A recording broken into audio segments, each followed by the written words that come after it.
for doing this. He's one of the co-owners of the station. That's it. All right, quiet on the set. We're live.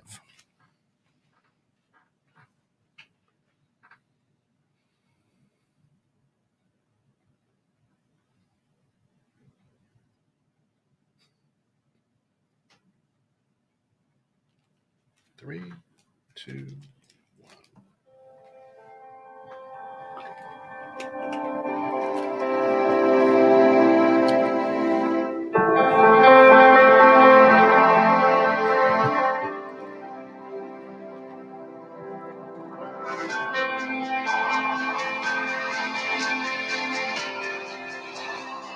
Welcome to Not Done Yet, where cancer slayers come to sharpen their edge.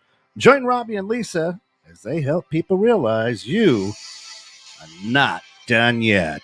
Today, Emmerman Angels. Robbie, Lisa. Thank you. Good morning. Thank you, Kent. Good morning. Yes, this is Not Done Yet. My name is Lisa Welch, and Not Done Yet is where cancer slayers come to sharpen their edge. Good morning, Robbie. How are you? I'm doing fantastic today. I'm doing as I always am. I'm fired up and pissed off at cancer. Sorry about the language, but just how I'm feeling. Let us know when you're not. Okay. Be a while. Yeah. This morning we have Jackie Harrigot from Emmerman Angels. Welcome, Jackie. Hi. How are you? Thanks for having me on. Oh, I'm excited. Good. We look forward to asking you some questions and letting our listeners know a little bit more about your organization and perhaps maybe how they can get involved. Love it. Thank you again. Appreciate it. So this month April is 3 different cancers, but it's also Testicular Cancer Awareness Month. And that was one of the reasons we wanted to have somebody from Immerman Angels on with us today. I don't know if anybody knows the story. Jackie can get into it for a little bit about it, but it all started with a young man named Johnny Immerman that had testicular cancer at the age of 26, about 20 years ago. And Jackie, why don't you kind of share with us why Johnny started this in the first place? Sure. Yeah. So Johnny, obviously 26 years old, in a condition where he didn't really know he was sick. He was out with his friends playing pool, and the next thing you know, he could obviously tell the story better, but like he was in agony, and bent over in pain, and didn't ask for help from his friends, even though they wanted to, like, hey, let's take you to the hospital or whatever. He ended up driving himself to the hospital, crazy enough. And he went to the hospital, and after all this testing, they found out he had testicular cancer. At age 26, he wasn't expecting that. And personally knowing his family, they're amazing, and it's so great to have that family support. He has a ton of friends. But nobody knew what he was going through. So he was going, to the hospital, scared, and curious about what his future looked like, and what was, life after cancer, and what treatments even were going to feel like. And, he couldn't turn to his mom and say, after testicular cancer, well, how will it be, to date? Even though she's really cute and adorable and had lots of great advice, but she hadn't been there, done that. His brother as well, he couldn't explain what it was going to be like. So he really wanted to talk to somebody who had been there, that he could ask these personalized questions and get a true answer, because they knew the facts from their situation. Yeah, I'm sorry, you gonna say something? Nope. A couple of statistics I wanted to mention real quick that people may not know about. There's about 9,400 new cases testicular cancer diagnosed yearly, and the death rate's not very high. Actually, there's about a 95% survivability rate if it's caught early and hasn't spread anywhere. There's about 440 deaths a year from testicular cancer. Like I said, again, one is too many, as we all know. And men have a tendency. Johnny had pain, so he had a reason to go in there. I just read that men have a tendency to put off going to the doctor for 5 months if it's not bad enough just yet, which is ridiculous. Guys, don't be stupid. Why don't you guys just miss going to the doctor in general? I mean, why would you? Right? Why go so soon? I can still walk and breathe. Why am I That's going right. to the doctor? It's been increasing. The incident rate of testicular cancer has been increasing in the U.S. and other countries for several decades. It's mostly in seminomas, which is just a different part of testicular cancer. Really, they don't really know why. There's no really early detections of symptoms that you're going to have other than pain or maybe some swelling, as really the only two. And that could be many different things. Could be an infection, could be anything. So a lot of times, like I said, guys kind of put it off. Rob, so there's not like like for women with breast cancer, there's a mammogram. There's nothing for testicular. No. Okay. Self-exam, just like with women, is one of your best ways to tell. If you feel a lump, you feel something that's not right. Okay. About 1 in every 250 men can develop it at some point in their lifetime. The average diagnosis of age is about 33. That's the median. So it's not an older person's disease. Like, a lot of times you think prostate is more of older men, not always, but mostly. And this is a young man's disease. And a lot of people don't think about that, especially when you're young. You just don't think about having a disease like this. Well, Johnny was 26. It's even younger. 26. And my other buddy, that, like I told you, was 25 when he had it. It's about 8% occurrence in men over 55. So very little in men over the age of 55.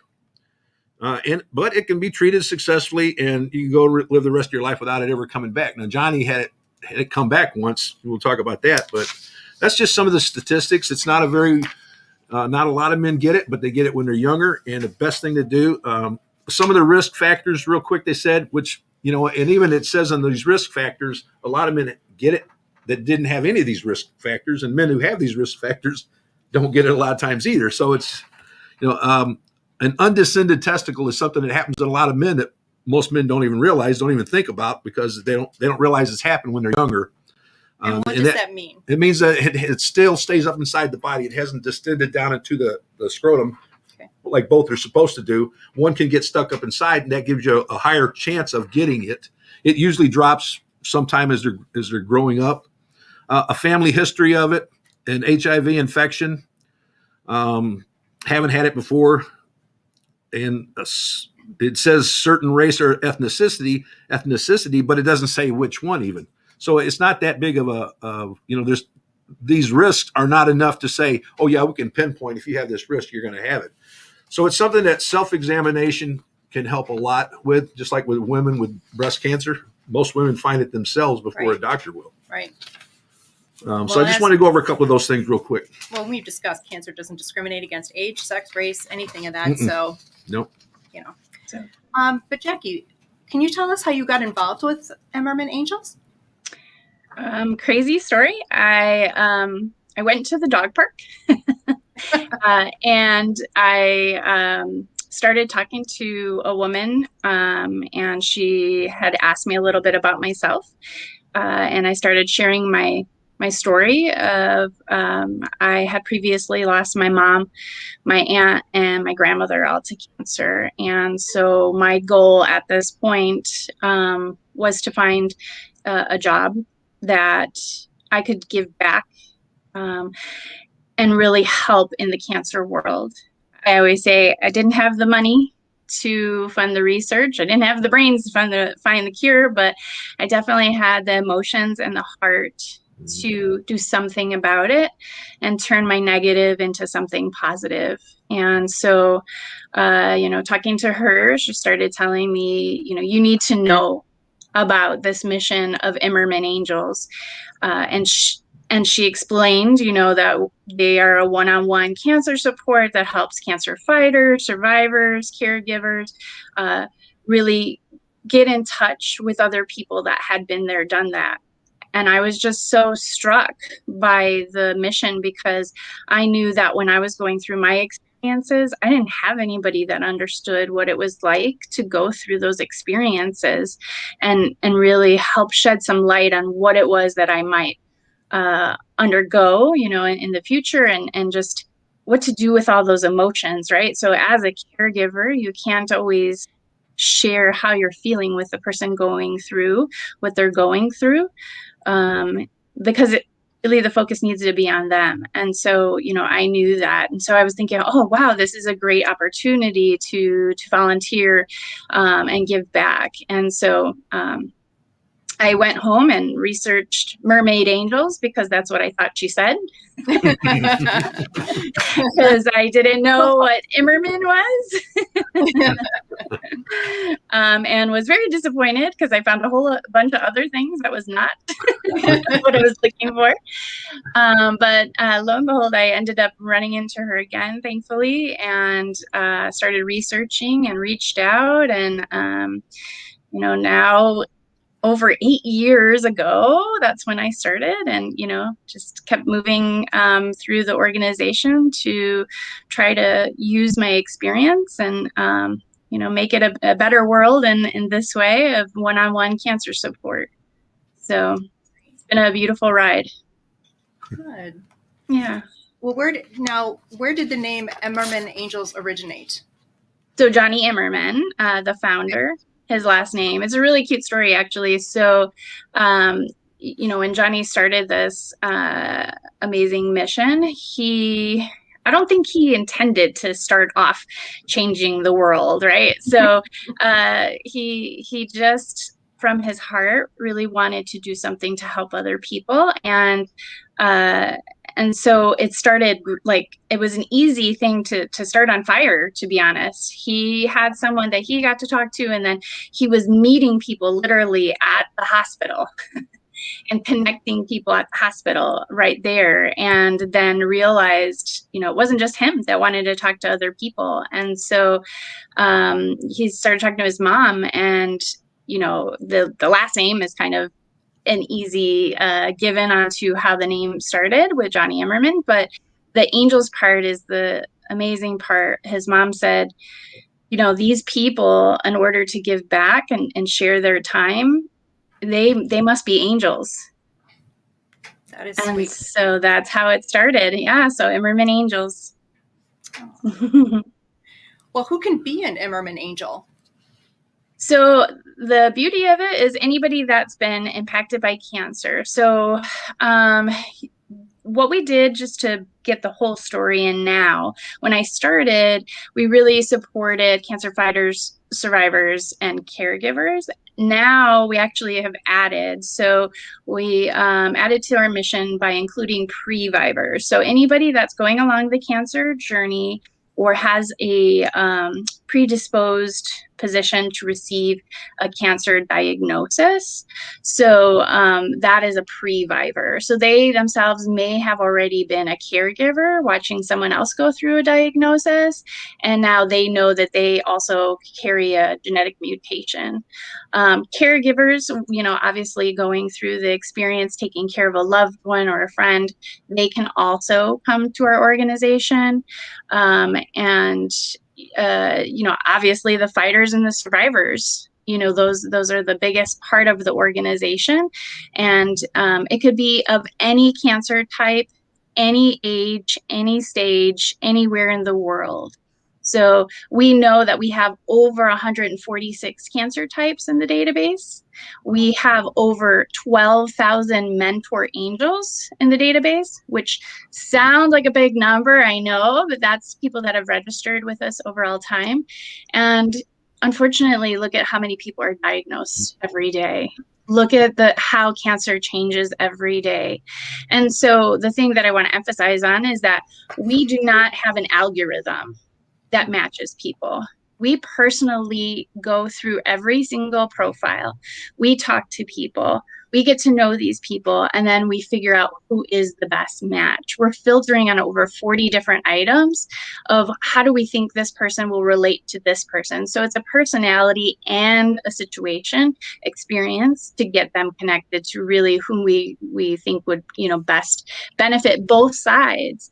So being a mentor angel, people that want to give back. A lot of times I'll run into people and they're like, oh, well, my experience was years ago. Nobody wants to talk to me. That is not true. So sometimes people want to talk to people. I've had people ask, I talked to a 20-year survivor of breast cancer, of, leukemia, whatever the cancer, because they say that if you could live through what the historic treatments were, sure, they feel like they're in a better position now to talk to somebody who may have gone through this experience so long ago, and what does their 20-year trajectory look like for them. So it's really interesting what people ask for when they're asking for support. But like, I just want to emphasize that becoming a mentor, example, me, being a caregiver, a lot of times people say, oh, nobody wants to talk to me because my so-and-so passed away. That is so not true. We need mentors to share their experience, because guess what? Like, when caregivers are going through the hospital and their loved one is going through that routine, they're there every day and they get to meet the medical staff and they form these relationships. And so now they've gotten into this whole situation where they're becoming friends with the medical staff, right? So not only do they lose their loved one at this time, but then they also lose their routine and their friends. And now they're really alone. And so we can support those people by giving them somebody who's already been there, done that, through that experience. I think that's has been an overlooked group of people for a long time. And I've talked to them at the hospital about it.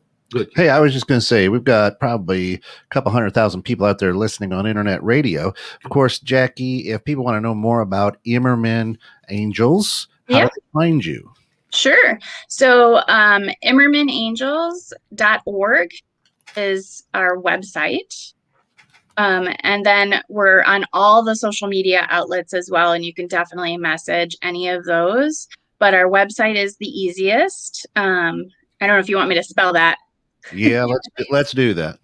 Okay. So I is in Isaac, M is in Michael, E is in Edward, R is in Richard, M is in Michael, A is in Adam, N is in Nancy, angelsplural.org. And it happens to be right behind me too.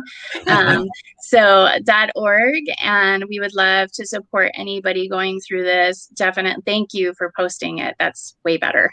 And also they can call us if they're in the US, 877-274-5529 is our phone number. And of course, you guys are YouTube, everything. Yeah, Twitter, Facebook, all that kind of good stuff, right? We've been around almost 15 years, so.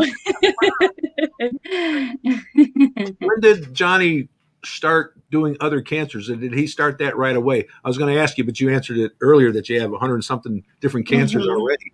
Mm-hmm. Was he just doing testicular matches at first, or did he just anybody that needed the help? Yeah, because if you can imagine going to a floor in the cancer center, you don't know, they don't divide them up that way. Right. So he was literally going room to room. You think I'm joking? He was going room to room, meeting people. So there was men, there was women, everybody, that needed support. He was there and started, this will age us. He started putting it in his BlackBerry. Haha. And working out of Excel spreadsheets to try to get people connected. We've gotten a little bit more advanced since then, by the way. That's awesome. Hey, Jack, you got a question? I'm just a guy. Of course, everybody's affected by ugly cancer.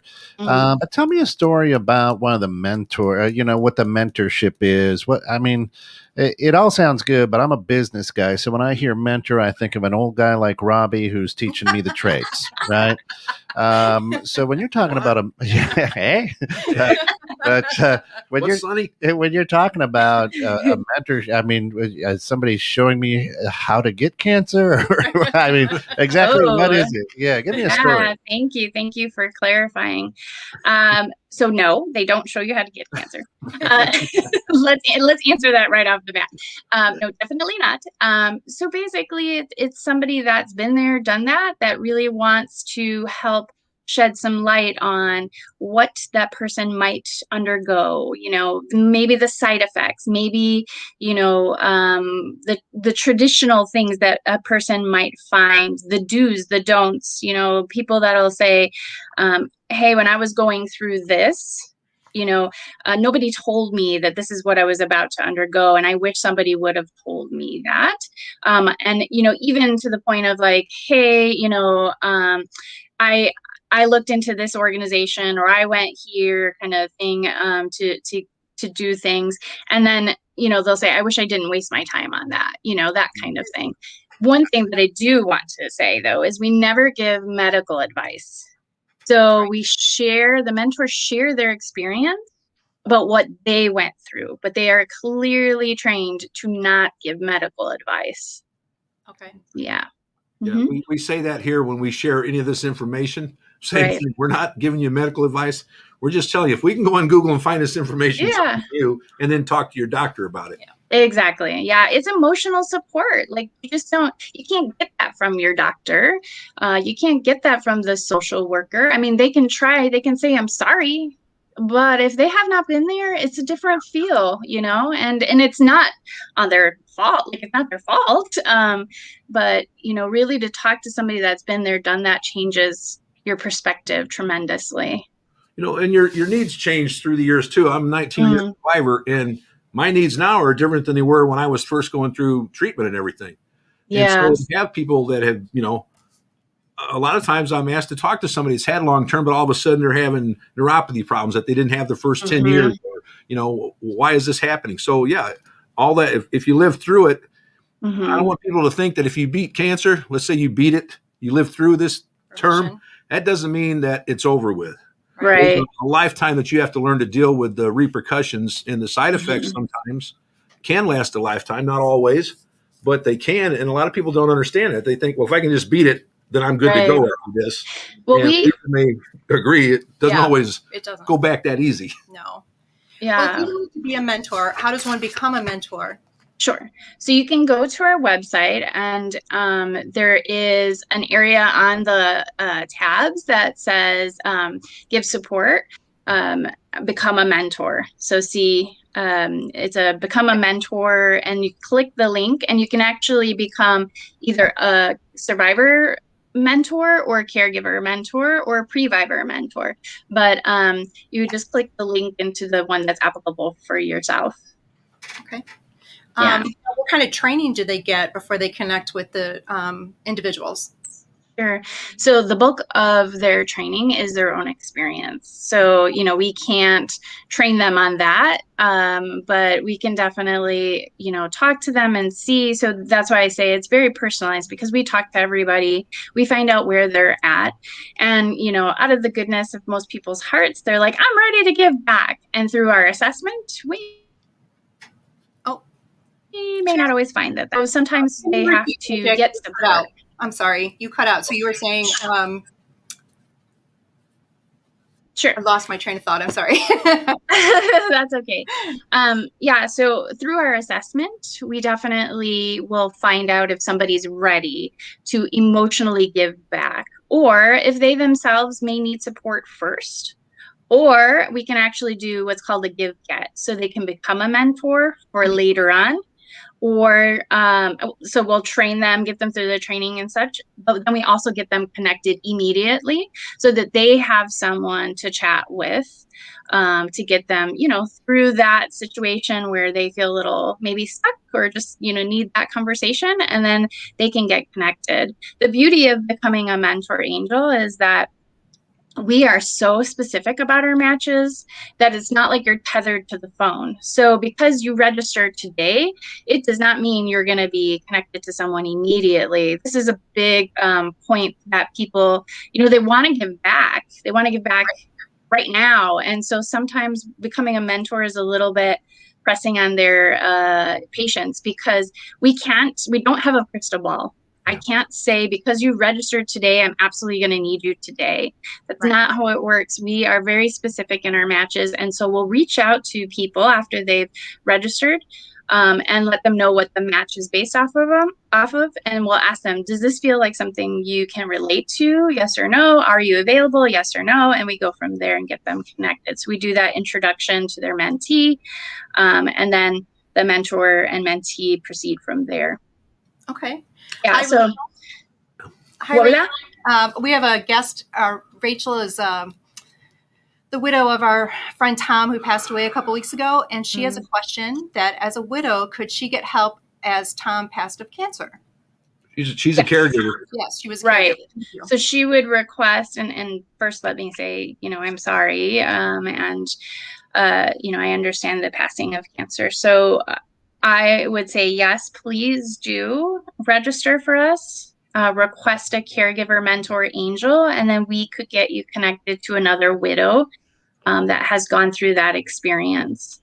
And then, just make sure that you write in your registration what it is that you're looking for. So yeah, you request support, and then click on it, and then it will allow you to get a caregiver mentor. Great. Now, do they meet in person with their mentors to assist them with their journey, or what is the normal way of them getting to be or talk with their mentor? Sure. Well, there's no real normal, especially now. Especially now, we're not encouraging in-person meetups, but what I can say is that we meet the support seeker where they're at. So we allow them to either email or text or video chat, whatever the person that's looking for support feels comfortable doing. So they can reach out that way. And the mentor is well aware in their, as I was saying earlier, they get a mentor angel training video and a guidebook that helps them understand how to pursue this mentorship so that they know when and how to interact with this person. Okay. Now, your main office is in Chicago, is that correct? That is correct. Okay, so if you're not in the vicinity of Chicago and you say that you're a worldwide organization, how does that happen? It is because it basically is remote. People have been able to register online from wherever they are and get the support that they need. We do have mentors and people in 105 countries, crazy enough. In 2012, Immerman Angels was recognized as a CNN hero, and that really sprungboard us into this international business. And we're so grateful that we can support people all around the world.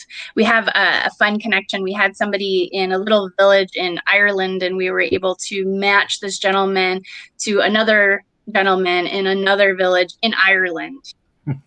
And, it kind of it blows my mind, even though I know the database, but I'm like, wow, that was just such a great opportunity. And we keep continuing to do that. And we need more mentors because we never know who's going to ask for support and what they're going to ask for support, right? So that's where the recruitment of getting more mentors is really helpful. So you put the mentors through an incredible amount of training. Yes. I'm just an average guy again, sitting behind the camera. I love it. But that's heavy. I mean, when you're mentoring somebody, that sucks a lot of energy. I mean, it's just heavy, right? Mm-hmm. So how do you suggest, or what do you do to alleviate some of that heaviness, so that you don't, for the mentor? Yeah, for the mentor. So Mm-hmm. so that every time that we get together, I'm not like, oh yeah, life sucks. You're right. Jeez. You know what I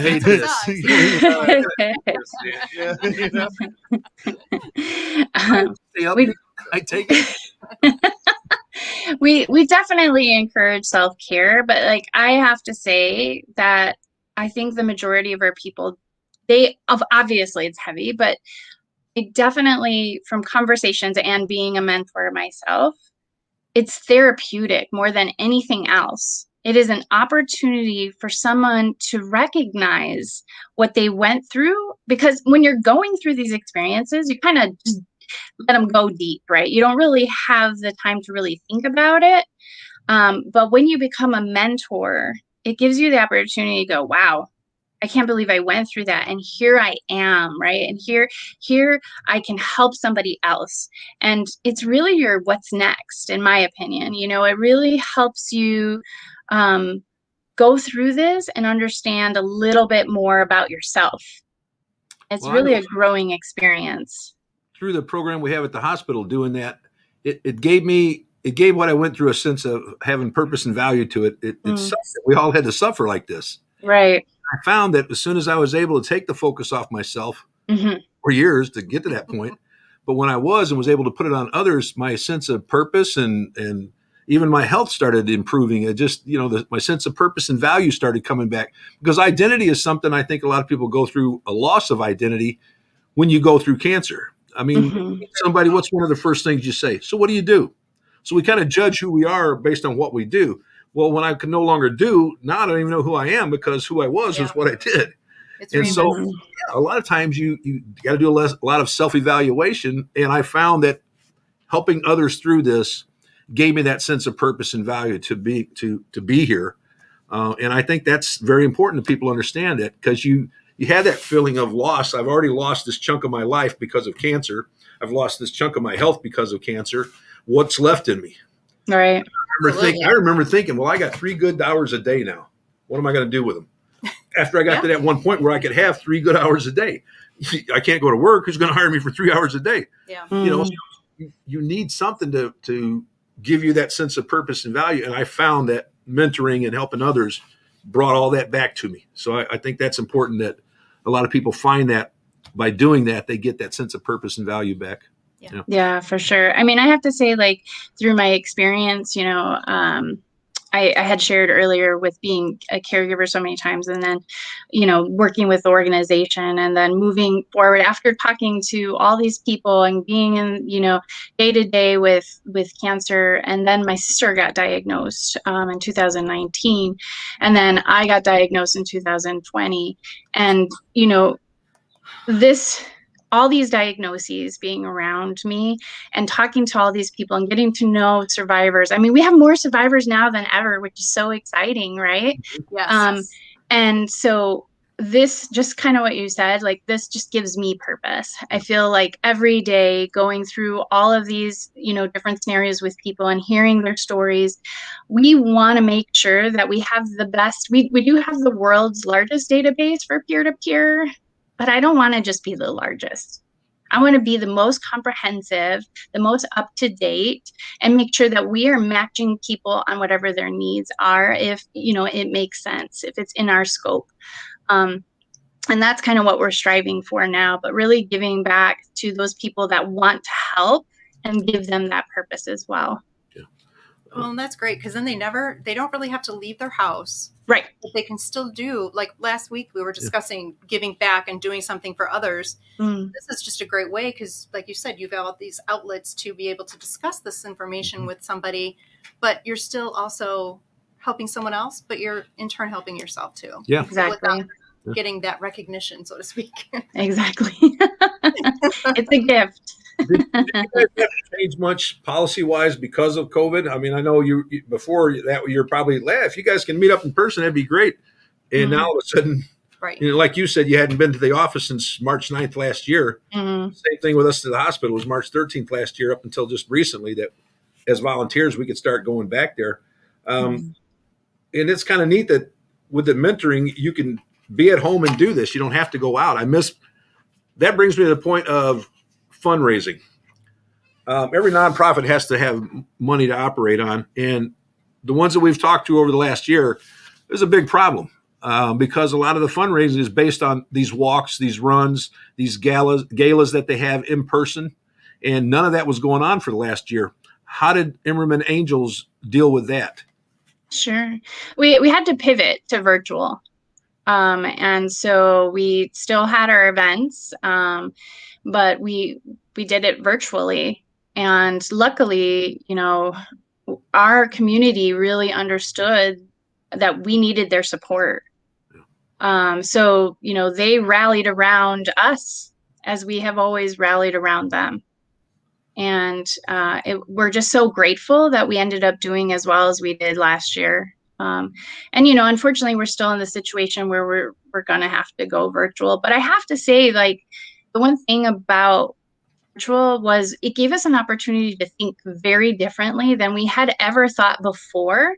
And I'm really happy for that part of it, because it pushed us outside of our normal go-to. People tend to get stuck, and same old. And we were able to look at what was working and what we needed to do to change it to make sure it worked for more people. And so we have this great event that's definitely focused in Chicago, and it's called the Brunch Run. And this is my favorite event, by the way. But,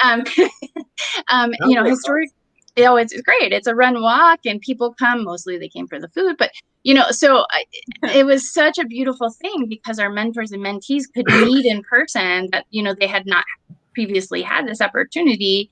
And so last year we couldn't do that, obviously. But what we could do, which we had never done before, was invite people in 105 countries, right? Wow. So it broke that boundary, and we had people represent from all around the world on this virtual event. And that was really a cool thing because we'd never seen that before. And, it was sad because we have a headquarters in Chicago, but we're global. So for us to have that that participation was really heartwarming, I have to say. Are you doing that this year? Yes. And when is it? Yeah, so it's going to be in August. And I'm not sure. I think it might be August 15th. We're still working on the date. But definitely going to go virtual and keep the momentum going. And we'll see what next year brings, right? But for now, it is virtual to keep everybody safe. Because when we were having in person, it was like over 2,000 people. That's great. So, yeah. We're showing one of the runs that you guys are involved in. I think it's the Chicago Marathon. Yes, that was one of our biggest fundraising events for sure. And it looks like you're building a team for the 2021 run also. Yeah. Mm-hmm. If people want to actually join your running team, how do they go about doing that? Yep. Just go to our website again, and there's actually a Team Immerman Angels link, and they can follow that and get connected there. Also, we are constantly advertising on Facebook and other social media outlets, so they can click on whichever one they prefer and get connected that way as well. Or give us a call, like I said. Are there other activities or events that you're doing this year? Maybe not date specific yet, but planning in the future? Yeah, so we have a gala this year. It's going to be different as everything else, right? But that's in May, and it's actually going to be a week-long event. So more details to come on that. So that'll be really exciting because it's like a spirit kind of week, which I'm really thrilled about because I feel like I'm back in high school, Like homecoming week, is that what you're saying? Yeah. But it'll give people an opportunity to engage, more. I mean, I'm hoping that they engage every day, but Right. So, yeah. Do you guys rely a lot on corporate sponsorship? We do have some corporate sponsors, for sure. But, it's kind of a mix. That's the beauty of how we work. What I think is really amazing is again, like last year, we saw a lot of our community step up. We have this we've had it before, but we really didn't concentrate on monthly giving circle where people can donate, $1, $5, whatever a month. And so it doesn't seem like much, or maybe it does seem like a lot to you, and so it's a way to constantly give back, and it's on a rotating schedule. And that has been a really great thing. We also did something really wild and crazy, but it was really nice. We engaged with AYAs. Are you guys familiar with that terminology? What did you call it? AYAs? No, I'm not. Oh, okay. I'm going to train you here. So adolescents, young adults. So it's the ages of 18 to 39 at most locations. Some people go 45. But this age group, this audience, oftentimes gets cancer. Like we had mentioned earlier with Johnny, he was in that group. But anyway, we were able to get into this new thing, which I still don't 100% understand, but I am so appreciative of it. It's called Twitch streaming and gaming. Yeah, I've heard of it. Okay. No, can you explain more for our listeners if they don't know? So I know that I'll tell you what I know, which is very minimal. It is a group that is underserved as far as AYAs for getting resources because they're going through so much when they get diagnosed with cancer, And so this group responded really well to our message. And we had set a goal, and I forget what the percentage of it was, like 80 or 800% over our goal we achieved, or something absurd by that. But long story short is it's gaming. It's literal like competitions, and it's live streaming. So people were constantly hearing about, Immerman Angel's mission of connection. And, people were messaging saying, I lost my mom to this. I wish I had this when I was going through this experience, or now I want to become a mentor for another person that's, losing their loved one, or, I'm a survivor. I had, cancer when I was young and I couldn't tell anybody. Like, the messages that were coming across were just so heartfelt, and we were just so thrilled to have this opportunity. But we had never gone through this. And this is kind of like leading back to what I said before, like the pandemic really encouraged us to look for other means of financial benefits. Is this through gaming tournaments, or how do you Yeah. how do you tag into them so that they know what you're about? Yeah. So I didn't do that, but my colleague did, and she researched. Oh, look at that. So yeah. So my colleague was able to approach the twitching community and really get them engaged. And like I said, I mean, our mission is not hard to understand. It's not like we're saying we're selling swampland. You know what I mean? So it's unfortunately, I wish I could say differently, but it's not hard to find somebody that's been impacted by cancer one way or another at this point, right?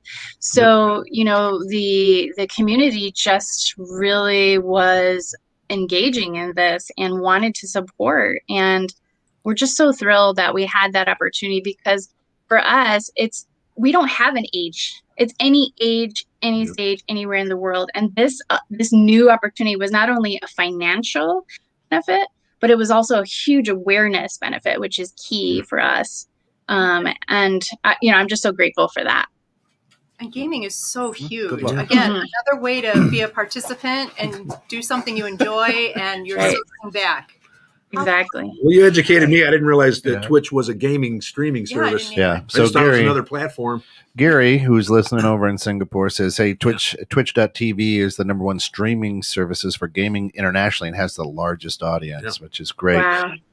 And of course, out there on your website, you also have some angel gear. So, and it looks to be a great color black, very slimming. It's nice, which is cool. But once again, Jackie, for the hundreds of thousands of people out there listening on internet radio, how do they get in touch with you if they need your service? And the wonderful thing is you're in 125 different countries. 105. 105, sorry. Well, soon to be 125. That's right. Because I'm not done yet.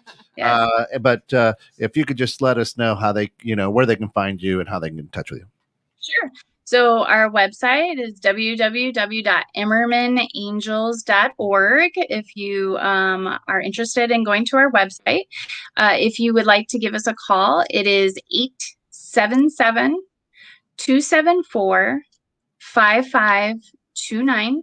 You can call and right now leave us a message, and we will get back to you and get you registered and get you all set up. So it's 877 274 5529. Great. Thank you. Fantastical. Thanks for asking. We're getting close now. We've already went through 3/4 of the hour, believe it or not.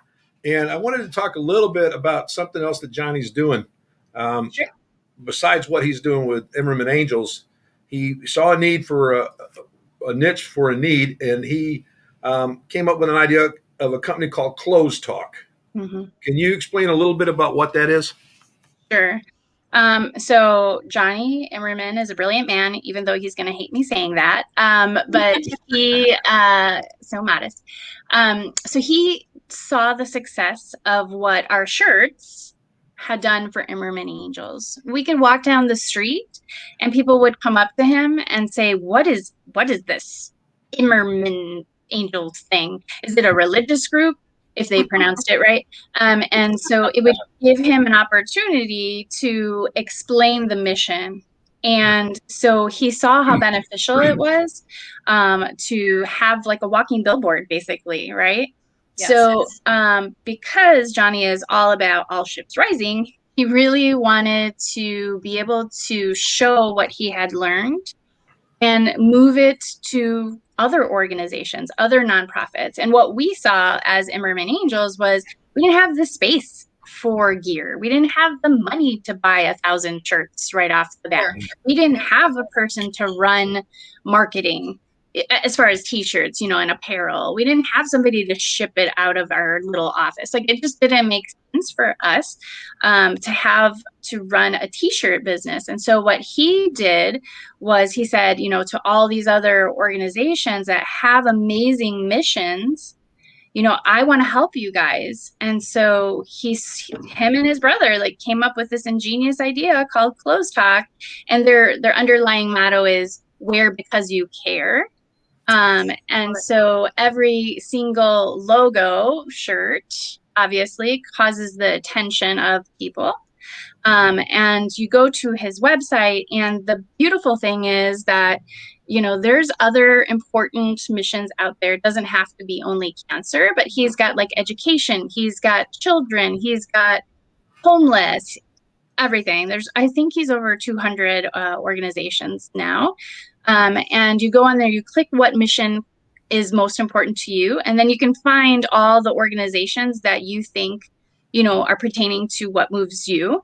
And then you wear the shirt, you order it, you wear the shirt, and you actually cause this opportunity for outreach and engagement with people who may never have been exposed to that organization because you wore a shirt. You gotta wear clothes anyway, right? So Well, I hope please. yeah. So he's definitely created another brainchild. So yeah.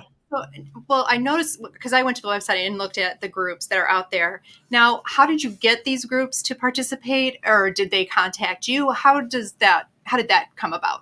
Are you talking about for Immerman Angels again? For Clothes Talk, I'm sorry. Oh, for Clothes Talk. Okay. So Clothes Talk, again, Johnny Immerman, easy sell. Johnny has, if you ever get to meet him, you will never forget that experience, because he's just so genuine and authentic. And, when you're talking to him, it's only you and him. Doesn't matter if you're in a crowded room, it's only you and him. And so over the years, he's just collected a lot of friends. And he just started talking about it. Him and his brother Jeff, they just started promoting what they wanted to do, saw how people thought, oh my gosh, this is a problem in our organization. We don't have space. We don't have the money to buy all these shirts ahead of time, right? So they collected the needs of the organization, started telling them, well, why don't you let us do it? And that's fantastic. it's free of cost for the nonprofit. It doesn't cost them anything to join. So it's kind of a no-brainer, in my opinion. It's kind of right. But yeah.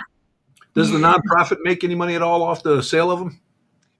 Yes. So what I understand, and again, I'm not the founder, so he'll be able to explain a lot better, but what I understand is that once the organization starts collecting t-shirts and sellings, then Clothes Talk gives them back 20% of the profit. Okay. So they do make money. But I think in most of these people's opinions, at least in Emmerman Angels, is every single time a t-shirt goes out, we're causing awareness. And that's something you can't buy, financially. How many people are seeing your shirt as you walk down the street, and how many new lives are we changing because you wore a t-shirt? It's just ingenious. It's free advertising for the nonprofit. Free advertisement. Yep, for sure. What if you're a nonprofit not by choice? Are we referring to somebody specifically? I started to be by profit, but I'm not. You're listening to 21/6 The Net. Welcome to our world. I say talk to Johnny Emmerman. Nonprofit by choice. Good answer. Not by choice. Good deflection. Dude, how about with the designs? Can somebody, a nonprofit, go to you and say, hey, here's our design that we want on our shirts? Or do you guys do that also, offer that service to help somebody come up with a design? So, just to make clear. So this is Johnny's organization. So they won't come to me. I've had this happen before. So I do want to clarify that it is a separate organization. Yeah. But so they will go to Johnny or to Jeff, his brother. They'll go to Closed Talk basically.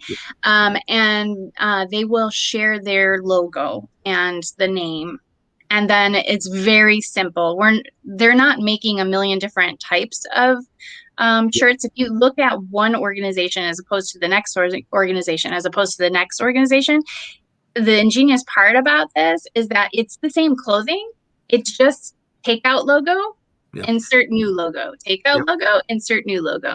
So it's very simple. And that's how he keeps it free of cost to the organization, because he doesn't want to charge the organization. He wants to, benefit the organization. Sure. The more elaborate the design, the more it's going to cost. If right. Went that way with every single organization. Yeah. Exactly. Yeah. Okay. And sometimes less is more. Yeah. Less is more. Right? You got it. I mean, look at that beautiful shirt right behind her. Immerman Angels. That you don't get distracted. Not done yet. I was just going to say, look Ariana, the shirt. Right. Not done yet. Look at that. It was not done intentionally. Wink, wink. I just think it's a great concept that he had, because of that is a big problem with a lot of nonprofits. Advertising, and that's basically advertising. And like we said, no printing company is going to go, here's 100 shirts, pay me when you sell them. Yep. Yeah, exactly. So that is a big cost for nonprofits. Exactly. And it's a great idea that he had. Yeah. Well, I'm hoping that he just keeps inventing these great ideas and moving on to the next great idea. Because like what he's done for Emmerman Angels, and we're over 30,000 connections around the world now. That was brilliant, right? And now creating Closed Talk and over 200 organizations. I'm just excited about what he does next. So he's not done yet. Nor am I. Because I sounds like he's having a little fun out there. Johnny sounds like he's having a little fun with all this. He's kind of being the front man now on everything, pretty much. Yeah. He got it up and running, and now he's kind of out there promoting himself and this. And I think it's just a great thing that he's doing. We're going to actually have Johnny on, I believe, on the 30th. That's going to blow everybody's mind. The end of the month here. So I'm excited for you guys. Thank you. He's so great. Yeah. And I think a lot of people will benefit from hearing him. Yeah. For sure. We're also going to have somebody else on in a few weeks. We haven't set the date yet, but Jackie has agreed to come back on and share her story. She has a personal story herself of dealing with cancer. When we got to talking to her the other day, about Immerman Angels, and she just dropped the fact that she'd lost so many people in her family that were close to her, and that she had to deal with it. And she felt like what she had gone through wasn't much compared to what her family had gone through. And so there's this whole beautiful story here of Jackie and her family that she's agreed to share with us in a few weeks. And I think it's fitting. Next month is Skin Cancer and Sarcoma Awareness Month. And I think that's a great time for you to share your story next month. So first part of one of the couple of weeks next month, we're going to have you on again. I appreciate sharing that. your story, not about Johnny Immerman. You did a wonderful job today telling us about that. And I think a lot of people are going to be touched by it. It's going to help a lot of people just knowing that it's out there for them. Yeah, for sure. I hope so. Thank you for that invite and for saying that. I appreciate it. Sure. It got me when we were talking, and you said how you kind of nonchalantly, oh yeah, I had skin cancer, but my aunt and my mother and my sister had this. And I'm like, whoa, back up here. Yeah. You're acting like that was no big deal because you had to go through it when all your other family members went through this. And I could relate because I had lost some family members when I was first diagnosed. Mm-hmm. We were diagnosed within a month of each other, and he was gone in 7 months, and 19 years later, here I sit. So I can understand completely the wanting to downplay what you were going through, because I didn't feel like what I was going through was anywhere near what they were going through, and it wasn't. But as my sister said, what they were going through didn't lessen what I was going through. And we wanted you to understand that too, that what your family was going through in no way lessened what you personally had to go through yourself. Right. And you really almost brought a tear when you shared, and we'll wait till you're on to share this about when you're talking about when you're taking care of your sister. It's a beautiful cliffhanger. Come back next week. To be continued. Blew me away when she told me what she told me. You're getting good at this, Robbie. exactly. Give him the hook. Nice. I want that little sign at the bottom. To be continued. Well, it's just this whole story that you have to share, and that's the reason we Thank do you. this. Yeah. We can get these stories out there and let people know. Get the fear out of this stupid word cancer. Yeah. People will get those tests done, and the mammograms and the prostate exams and all these tests, and maybe we can save some more lives. That we Gotta stay on top of your health. They'll get the test done. Be your own advocate. That's what we always say. You have to be your own advocate. Your best at being your own advocate. Nobody can advocate like you, you know. So that's really important to get that out there. And know that you don't have to face cancer alone, because you have people out there that have been through it and want to give back and share their experience. And no matter what you're going through in cancer, you don't have to say, there's no one else out there that gets it, because there is. And we're here to prove it, you know. And most people don't have any knowledge of cancer before. I've never met anyone yet that said, yeah, if I ever get cancer, this is what I'm going to do. I got a plan. How can you plan it? You don't know what it is. Huh? Most of us go, what? Huh? It's the old shit. It's the old shit plan. Oh, shit. I didn't know you could cuss on this show. I should have started that earlier. Oh, yeah. Yes. We're not FCC regulators. We're internet, so we're not done yet. Well, in that case, no, I'm just kidding. So it's carrying through the whole show. You'll get used to it. Okay, good. Now, No, one thing I was thinking that I should have mentioned is that, you know, you were talking a little bit about this earlier about, like, you know, once you go through your diagnosis and you continue to go, there's, you know, things that come up. One beautiful thing that we just did was we had a woman who went through cancer, and then she became a mentor after that. And so she had sought support, became a mentor, gave support, and then she got pregnant and now is about to have a baby. And she came back to us asking to talk to another person that had a lumpectomy and breastfed. And so that is a beautiful thing, because, as I said, more survivors now than ever. And this is fact, right? This is showing it. So, you know, always connecting with someone. Right. Because before, there's no way a woman was even allowed to get pregnant if they could help it, if they had cancer. Yep. That's it. Yeah. Well, and I think there's more people now somehow associated, whether it's individual, family, friends, that are affected by cancer. Right. Whether, you know, it doesn't matter, again, like I mentioned earlier, it doesn't matter your age or, you know, your time in your life. It just happens. So, Sure. Yeah. Of course, there's a ton of people out there listening who have questions, and that's okay, and you want to address them in your own time and whatnot. But again, for one last time here, if people want to get in touch with a mentor, if they want help, if you're a survivor, if you are diagnosed with cancer as well, that's what Emmerman Angels does. How do they get in touch with you, Jax? Sure. So immermanangels.org or 877-274-5529. Either way, or through all the social media outlets, Immerman Angels. Yeah, because you are not the first person to go through this. That's for sure, folks, and you won't be the last. So, well, I'd like to get worked out of a job, so let's get on finding the cure. That's right. Let's find the show too. Yeah, right. I can't wait for that one. No shoulders, no more cancer. Right?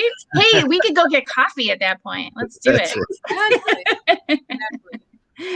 Well, people would be they would be as scared about it if that was Exactly. Yeah, for sure. Yeah. I want to thank you for being here today. It looks like we're just about ready to we're getting close. Wrap up here, getting close here. So next week, what do we got? We have a young lady by the name of Natalia Schouten. She is a breast cancer survivor and an endurance athlete. Yep. She's going to be sharing her story. She actually posted a picture on our website right after Tom had passed away, and that she ran, it was 3.5 miles or something. It's a 5K, basically. Yeah. So she ran for him, and that was very sweet. So we're looking forward to having her on and sharing her story and what she does. That is great. And of course, if you're just looking for just solid entertainment, tune in to 216 The Net anytime during the day. That's right. Later on this evening, we're going to be live from 5 to 7 p.m. because there's going to be a mixer with the McHenry County Chamber right here. Oh, And if you have a small business, stop by and give yourself a shout out. We'll be live on the air for 2 hours this evening. It's going to be kind of a blast. Dawn Bremer, Kent Jones. So, Jax, if you tune in tonight between 5 and 7, I'll be in front of the camera then. Finally, I can see that face. For those of individuals who ordered shirts, they've been ordered, and our friend Rachel is going to be picking them up, and we will get them out to you. Yep, that is it. Uh-oh, All right, well, I think I might hear the music playing today. I'd like to thank the Net for hosting our show, and Robbie for joining me today. And we would like to have our listeners back again next week at the same time, same place, because we are not done yet. Thank you, everyone. Thank you, Jax. Thank you, Jax. You. Appreciate it. You're welcome. Talk to you soon. Take care. Okay. Bye-bye.